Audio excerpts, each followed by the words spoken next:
lấy lệ van ser tu pathian kan nun nak pe tu pathian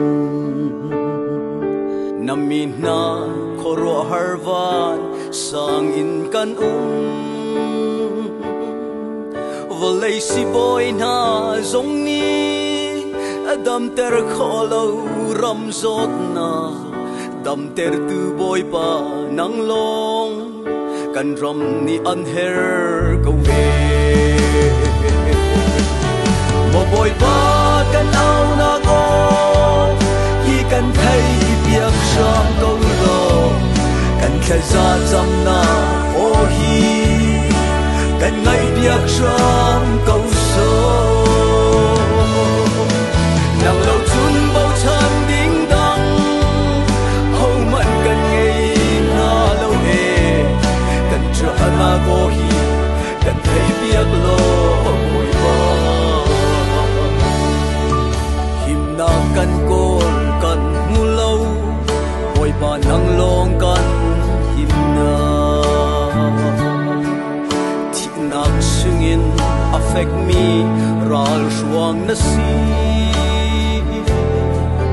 na pon thama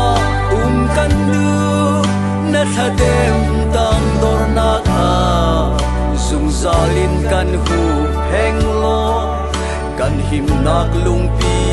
na si mo boy ba kan au na go hi kan thai piak sham ko lo kan khai za cham na o hi kan ngai piak sham ko so nang lo chun bao chan ding dang ho man kan ngei na lo e kan cha na go hi kan thei piak lo oi ba amen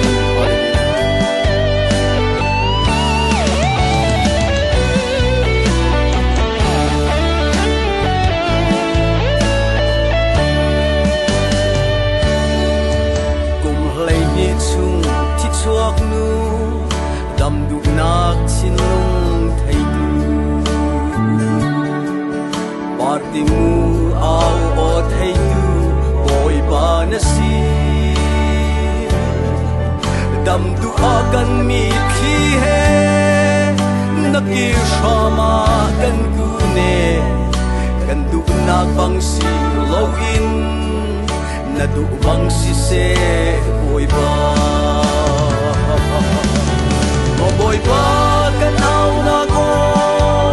hi kan thei piak sham ko lo kan khai za cham na o hi kan ngai piak sham ko so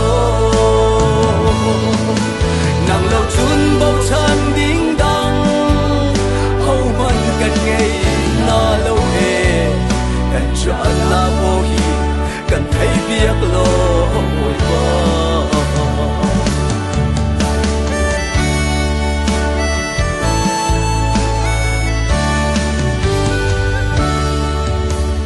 khan thei thiam a har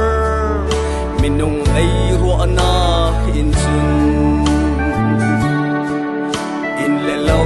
ngei lo bang in ar bang kan vai kan ram thi sen lo na khi kan thei piak ram lo boy ba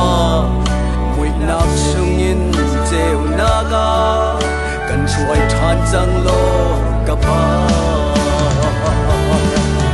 mo boy pa kan au na go hi kan thei piak sham ko lo kan khai za cham na o hi kan ngai piak sham ko so